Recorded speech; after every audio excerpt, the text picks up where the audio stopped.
Tennessee in 1841. A man named Harlan Pruitt is crouched beside a creek in the mountains of western North Carolina, somewhere in the high hollows above what the locals call Crabtree Cove. He lost his wife to fever the winter before. He has 4 children back at the cabin, the oldest not yet 12.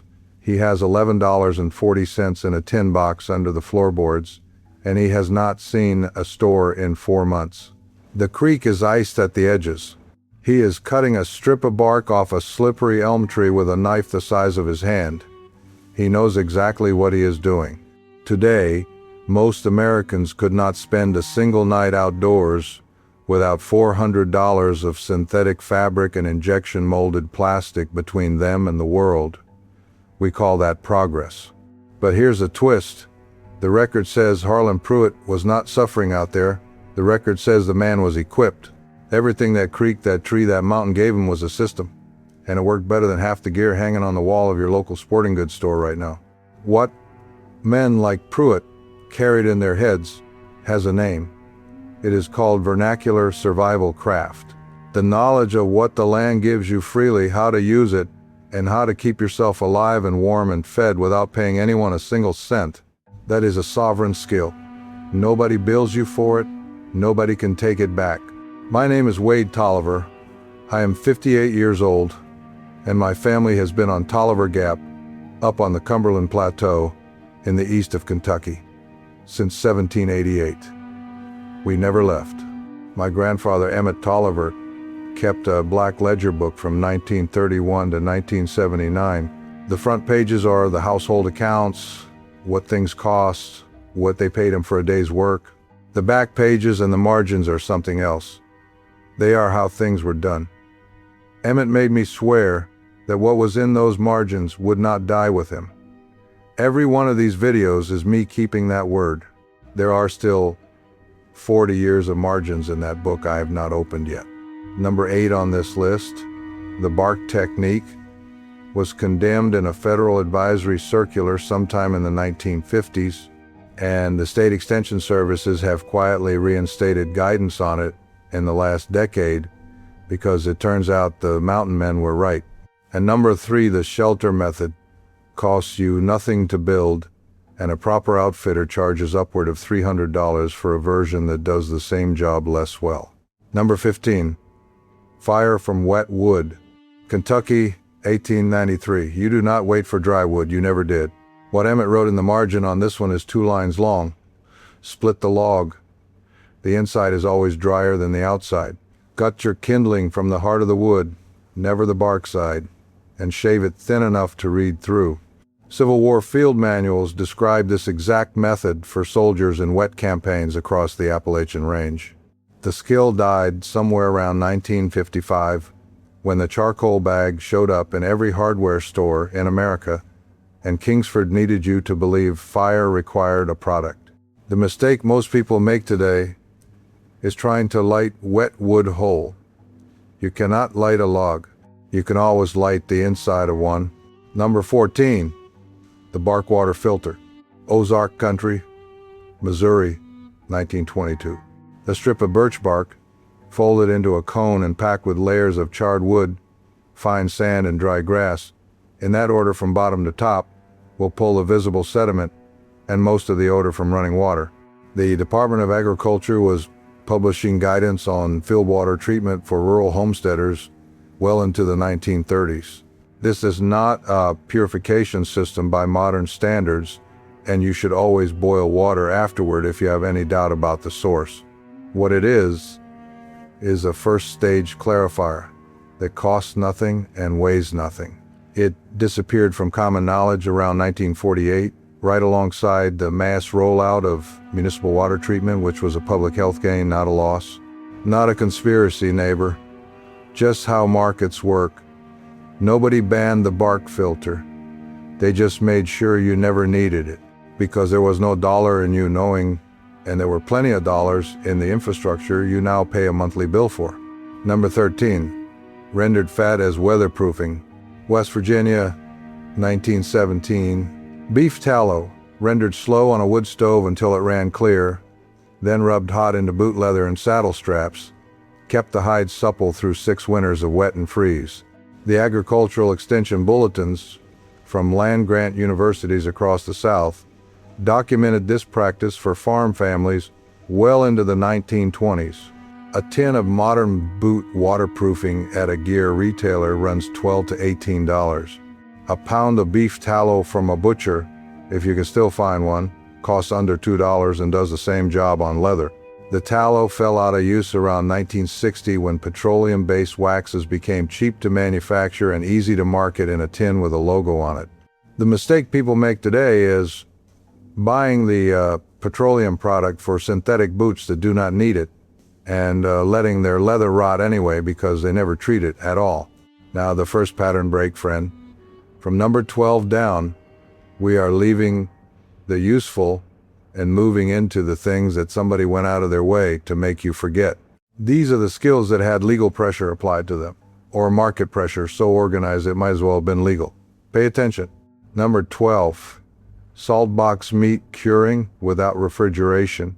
East Tennessee, 1931. A family cured a full hog in a wooden salt box the size of a steamer trunk. Coarse salt, 4 pounds per 10 pounds of meat, packed tight and left in a cold outbuilding for 3 weeks minimum, then smoked over hickory for 2 full days. The USDA Farmers Bulletins from the 1920s and 30s contained detailed guidance on dry salt curing for rural families. The practice did not die because it stopped working. It died between 1945 and 1960 as electric refrigeration became affordable and the processed meat industry found it more profitable to sell you something pre-sliced in cellophane. If you try this today, use only food-grade non-iodized salt, keep your curing temperature between 36 and 40 degrees Fahrenheit at all times, and understand that undercured pork is a genuine health risk. The extension services at universities like Utah State and Penn State still publish curing guidance if you want the full method. The flaw most beginners make is rushing the salt pack time. 3 weeks is the minimum. It is not a suggestion. Here is your this week.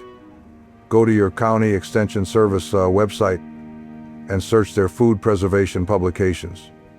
Most of them are free to download. Print the one on dry curing and put it somewhere physical. That is the first step. Number 11, reading the weather from tree bark, Southern Indiana, 1904. The moss on a north-facing trunk tells you which direction you came from.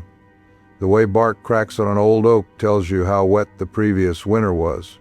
None of this is mysticism. It is pattern recognition built from watching the same trees for years. The Farmer's Almanac was documenting regional weather indicators from natural sources throughout the 19th century. This died in the American consciousness around 1965, roughly when the television weather forecast became a nightly ritual, and knowing the land under your feet started to feel like an eccentricity. The mistake people make now is thinking this knowledge requires years to learn. It does not. The direction indicators work on your first day out if someone shows you what to look for. Number 10, the hot rock bed warmer, northern Minnesota, 1912. You heat a flat-bottom river stone, about the size of a dinner plate, in the coals for 40 minutes. You wrap it in a wool cloth, you slide it to the foot of the bed. It holds heat for 5 to 6 hours. Army field manuals from the First World War reference this method for soldiers in forward positions without fuel for continuous fire. The electric blanket made this unnecessary for most Americans by 1955. Today, an electric blanket costs $40 and requires a functioning grid. The river stone costs nothing and requires knowing which stones to choose. Do not use porous stones or stones pulled from a riverbed that may hold water inside them. A wet stone heated fast can crack or throw fragments. Use dry granite or sandstone from high ground and heat them slow. Number 9, the slippery elm poultice, Western North Carolina, 1888. The inner bark of the slippery elm, wet and mashed into a paste, was pressed against cuts and infections across Appalachian households for generations. Household almanacs and domestic medicine guides published across the South in the 1800s document this use extensively. Slippery elm is recognized by the FDA as a safe demulcent. What it is not is a replacement for medical care when infection is serious. This is history, not a prescription. I am telling you what people did and why, not telling you to substitute it for a doctor. It faded from household practice somewhere in the 1940s as the pharmaceutical industry made antibiotics commercially available, which was, again, a genuine public health advance. The point is not that the old way was better, the point is you knew it. Second pattern break. The next 5 on this list are the ones that cost someone money when you knew them. I am not saying it was organized. I am saying follow who cashed the check when the skill disappeared. Number 8. Bark tanning for small hides.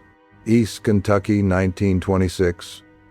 Oak bark, ground coarse and soaked in water for a week, makes a liquor that will tan a rabbit or squirrel hide in under 2 months. The Bureau of Land Management and the Department of Agriculture both documented traditional bark tanning in publications for rural households in the early 20th century. Commercial tanneries using chromium-based chemical processes largely displaced home tanning by the 1940s. A small hide tanning kit from an outfitter today runs $60 to $90. A bucket, a hide, and a pile of oak bark you can collect off the ground runs nothing. The mistake beginners make is not keeping the hide submerged. If it dries out during the process, you lose it. Number 7. The Dakota Hole Fire. Central Kansas, 1935. 2 holes in the ground, connected by a channel underneath. The main hole holds the fire, the second hole feeds air. The result is a near smokeless, high-heat fire you can cook over in wind that would blow out any open flame.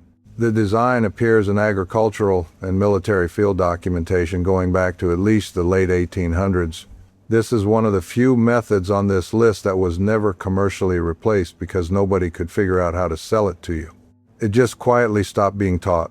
The mistake people make when they try it is cutting the air tunnel too short. The channel needs to be at least 12 inches long to create the draw. Here is your this weekend, dig a Dakota hole in your backyard. You need a trowel in 20 minutes. Light a fire in it. See what your grandfather knew that your camping stove does not. Number 6, braiding cordage from plant fiber. Southern Ohio, 1909. Dried dogbane stalks, split lengthwise and twisted together in opposing directions, make cordage strong enough to lash a shelter frame or hang a meal bag out of reach of animals. The Smithsonian has documented indigenous and early American settler cordage techniques from plant fiber extensively. Paracord runs about 10 cents a foot at a hardware store, which is not much, but paracord requires a supply chain. Dogbane and stinging nettle fiber require knowing what grows along the edge of your field.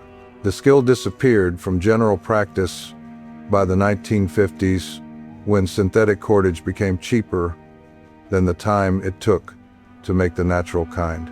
The mistake people make today is trying to use green plant stems instead of cured ones. Green stems break. Let them dry completely first. Number 5, reading a ridge for water. Ozark Islands, Arkansas, 1914. Water follows geology. If you can read the shape of a ridge, you can find water without walking to the bottom. Vegetation changes tell you everything. Willows and cottonwoods need water within 10 feet of the surface. Cattails are standing in it. A line of bright green in late summer in a dry landscape is not decoration, it is a map. The National Park Service still publishes land navigation guides that cover vegetation as a water indicator.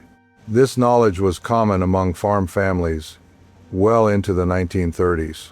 It faded as rural well drilling became affordable and the need to find water by reading the land simply stopped coming up. The mistake people make is looking for a stream. Sometimes the water is there 3 feet underground and the plants are the only ones telling you. Third pattern break. And here's where I have to be honest with you, neighbor, because the last four on this list are the ones that will make you the most uncomfortable. Not because they are hard, because they are simple. And simple things that nobody sells you are the things that disappear the fastest. Number 4, coal smoking for long storage. Appalachian, Virginia, 1922. Cold smoking, below 90 degrees Fahrenheit, over green hickory or apple wood for 8 to 12 hours, preserves fish and thin-cut meat against spoilage for weeks without refrigeration in cool temperatures. The USDA has published coal smoking guidance as part of its food preservation literature for decades. This is not hot smoking for flavor. This is a preservation technique, and the distinction matters for safety. You must start with fresh, clean meat, and you must keep the smoke temperature low and consistent. Done wrong, you are not preserving anything. Done right, you are extending shelf life in a way that a modern food dehydrator, which runs between $50 and $300, replicates at significant cost. The practice began fading commercially after the Second World War as home refrigeration became near universal. Number 3, building a debris shelter in under an hour. Eastern Tennessee, 1899. Dry leaves, pine duff, and fallen branches. Nothing cut, nothing carried in. A debris shelter packed 18 inches thick on all sides holds your body heat through a night in the low 30s. The Army's field survival manuals have described debris shelter construction for generations. A backpacking tent rated to 30 degrees costs between $150 and $400. A debris shelter costs the hour it takes to build it and the knowledge of how it was not commercially replaced. It was just socially forgotten as camping became a retail experience rather than a woodsman's skill. The mistake people make is not packing the debris thick enough. 18 inches is the minimum. Most people build 6 and wonder why they are cold at midnight. Number 2, judging ice thickness by sound. Upper Michigan, 1923. You do not step onto a lake without a reading pole.